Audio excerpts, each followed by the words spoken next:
नमस्कार दोस्तों, स्वागत है आपका अपने YouTube channel trail blazer the study point में। एक बार फिर से मैं हाजिर हूँ करंट अफेयर्स के कुछ विशेष मुद्दे को लेकर के। डिस्कस करने से पूर्व आप लोगों से निवेदन है कि इस चैनल को ज़्यादा से ज़्यादा लोगों तक शेयर करें। जिन लोगों ने अब तक सब्सक्राइब नहीं किया वो लोग सब्सक्राइब भी कर लें तथा बेल आइकन को भी प्रेस कर दें ताकि आने वाली वीडियोज़ की नोटिफिकेशन आपको मिलती रहे। साथ ही जिन्हें वीडियो अच्छा लगे वो इसे लाइक भी ज़रूर करें, साथ ही अपने सुझाव कमेंट बॉक्स में ज़रूर दें। चलिए शुरू करते हैं आज का टॉपिक। आज का टॉपिक है climate change is turning Antarctica green. जो एंटार्क्टिका है वहाँ पे ग्रीनरी बढ़ रही है क्लाइमेट चेंज के कारण, तो उसी पे आज का मुद्दा है। क्या है देखते हैं इशू, चर्चा में क्यों है। अंटार्कटिका के कुछ हिस्से हरे रंग में बदल रहे हैं। ऐसा बताया जा रहा है कि इसके पीछे का कारण क्या है, ग्लोबल क्लाइमेट चेंज। इसलिए हम कह सकते हैं कि जलवायु परिवर्तन के कारण अंटार्कटिका में कुछ रंग में परिवर्तन हो रहा है। ये जो रिसर्च हुआ है कहाँ से हुआ है, तो कैम्ब्रिज यूनिवर्सिटी और ब्रिटिश अंटार्कटिक सर्वेक्षण के वैज्ञानिकों ने अंटार्कटिक प्रायद्वीप पर बर्फ पिघलने भर में शैवाल के खिलने पर शोध किया है। विश्वविद्यालय की टीम ने बताया है कि सफ़ेद लैंडस्केप हरे रंग में बदल रहे हैं, यानी जो सफ़ेद वाला क्षेत्र है जहाँ पे बर्फ़ थी वो हरा दिखने लगा। हरा किस कारण के बताया जा रहा है, तो ऐसा बताया जा रहा है कि शायद शैवाल की वजह से ऐसा हो रहा है। ये नए शैवाल के विकास के कारण है और शोधकर्ताओं के अनुसार यह अन्य प्रजातियों के लिए पोषण का स्रोत सृजन करेंगे।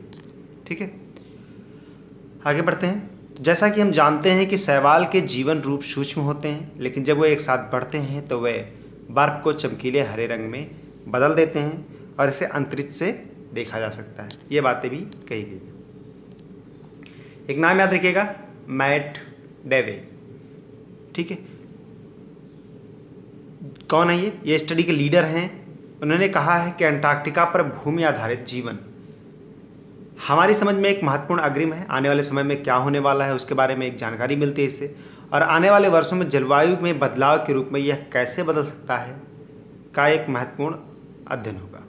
उन्होंने आगे बताया कि हिम शैवाल जो कि बर्फ पे जम रहा है, प्रकाश संश्लेषण प्रक्रिया के माध्यम से वातावरण से कार्बन डाइऑक्साइड लेते हैं और हिम शैवाल महाद्वीप की शक्ति का एक महत्वपूर्ण घटक है।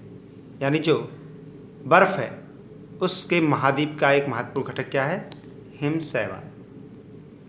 एक पत्रिका है विज्ञान की, नेचर कम्युनिकेशंस में एक अध्ययन प्रकाशित किया गया।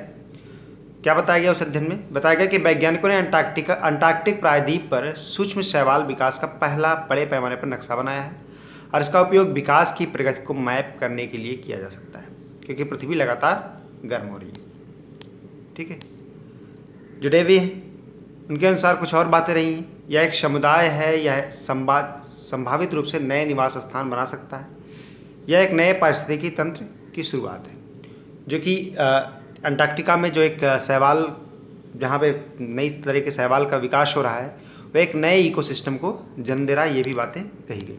अंटार्कटिका के बारे में थोड़ा सा देख लेते हैं। तो अंटार्कटिका का महाद्वीप क्षेत्र बर्फ रहित मैदान है जो केवल 0.18% के आसपास है। बर्फ रहित नहीं, बर्फ सहित होना चाहिए। और अंटार्कटिक प्रायद्वीप का सबसे अधिक वनस्पतीय क्षेत्र उजागर मैदान का लगभग 1.34% है। ठीक है, शोध के पीछे ब्रिटिश की टीम का मानना है कि भविष्य में इस शैवाल को बढ़ने से जो ग्लोबल वार्मिंग के कारण उनकी सीमा का विस्तार होगा, क्योंकि ये उन परिस्थितियों का निर्माण कर रहा है जो उन्हें जीवित रहने के लिए आवश्यक है। क्या होगा कि जब शैवाल बढ़ेंगे, ग्लोबल वार्मिंग के कारण है ऐसा हो रहा है कि शैवाल बढ़ रहे हैं और उनकी सीमा का विस्तार आगे और भी होगा, क्योंकि ये उन परिस्थितियों का निर्माण कर रहे हैं जो उन्हें जीवित रहने के लिए आवश्यक हैं। तो ऐसी परिस्थितियां बन रही हैं वहाँ पर उस रीजन में, अंटार्कटिका रीजन में, कि वो फेवरेबल कंडीशंस पैदा हो रही हैं शैवाल या एल्गी के ग्रो करने के लिए। तो आने वाले समय में इनमें और विकास हो सकता है। महाद्वीप के समुद्र तट पर, विशेष रूप से अंटार्कटिक प्रायद्वीप के पश्चिमी तट पर द्वीपों के पास हरी बर्फ के खिलने वाले शैवाल पाए गए थे। क्या होता है कि जो समुद्र तट पर, जो अंटार्कटिक प्रायद्वीप के पश्चिमी तट पर खासकर, वहाँ पर द्वीपों के पास हरी बर्फ के खिलने वाले शैवाल पाए जाते हैं पश्चिमी तट पर। यह भी बताया जाए। नेक्स्ट है कि नवंबर से फरवरी के बीच सामान्य से अधिक रहता है तापमान, यानी गर्म हो जाता है इता यहाँ पे क्या होता है, एल्गी उगाते हैं। यह भी देखा गया है कि शैवाल भी समुद्री पक्षियों और स्तनधारियों से प्रभावित होते हैं क्योंकि उनका मलमूत्र उत्सर्जन के लिए प्राकृतिक उर्वरक प्रदान करता है। तो ये चीज़ें भी हैं कि अक्सर नवंबर से फरवरी माह में इनको देखा गया है इन शैवालों को ग्रो करते हुए। और दूसरी चीज़ जो यहाँ पर स्तनधारी और समुद्री पक्षी पाए जाते हैं, इन सब के जो मलमूत्र हैं वो एक नेचुरल फर्टिलाइजर्स के रूप में काम करते हैं इन एल्गी के लिए। नेक्स्ट आता है मॉस। मॉस भी इम्पोर्टेंट है यहाँ पे। अंटार्कटिका के बढ़ते हरे रंग के होने के पीछे एक और कारण बताया गया है, वो है मॉसेस का वृद्धि होना। ग्लोबल वार्मिंग ने अंटार्कटिक प्रायद्वीप पर मॉस का विकास बढ़ा दिया है। अंटार्कटिका के अधिकांश भाग बर्फ से ढके हुए हैं, लेकिन प्रायद्वीप के कुछ हिस्से मॉस से कवर्ड हैं। हर साल मॉस बढ़ती ही जा रही है, ये भी बातें कही गई। एक और चीज़ है कि जून 2017 में करंट बायोलॉजी में wide spread biological response to rapid warming on the Antarctic peninsula एक अध्ययन प्रकाशित किया गया इस नाम से, करंट बायोलॉजी में।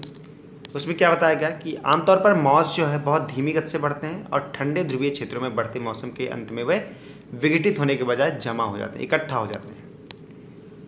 अब अगली बातें क्या रही, इसमें कार्बन समस्थानिक का संचय अधिक प्रकाश संश्लेषक गतिविधि का संकेत है।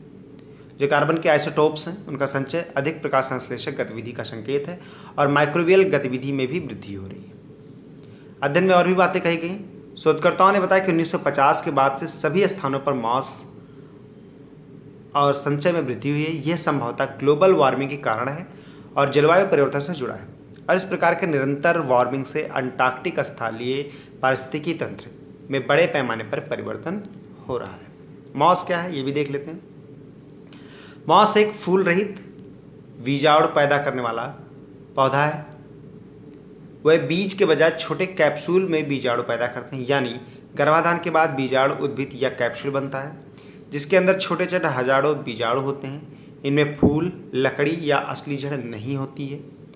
जड़ों के बजाय मूलाभास राइजोइड होते हैं। वह संवहन ऊतक यानी नॉन वैस्कुलर पौधों का एक समूह है। ठीक है। शैवाल का शरीर कैसा होता है, तो थाइलॉइड होता है। थाइलर्स का मतलब होता है no clear cut difference between root, stem and leaves. मतलब ऐसी चीज़ें, ऐसे पौधे जिसमें रूट, स्टेम और लीव्स यानी पत्ती, तना और जड़ में क्लियर कट डिफ्रेंसिएशन ना किया जा सके, उन्हें थाइलस कहा जाता है। ये ताजे जल, समुद्री जल, गर्म जल के झरनों, कीचड़ एवं नदी, तालाबों में पाए जाते हैं। गांव में इसे काई या ये सब चीज़ों के नाम से जाना जाता है। कुछ शैवालों में फ्लैजिला, जो एक मूवमेंट करने का इनका अंग होता है, उसे फ्लैजिला बोलते हैं, गति करने के लिए पाया जाता है। जो शैवाल बर्फ पर पाए जाते हैं उन्हें क्रिप्टोफाइट्स, और जो चट्टानों पर पाए जाते हैं उन्हें लिथोफाइट्स कहते हैं। ठीक है। शैवाल पौधों से अलग होते हैं, जैसे शैवाल में जड़ें, तना और पत्तियां नहीं होती हैं। यहाँ तक कि उनके पास अपने शरीर में पानी और पोषक तत्वों को प्रसारित करने के लिए पौधों की तरह एक संवहनीय प्रणाली वैस्कुलर सिस्टम भी नहीं होता।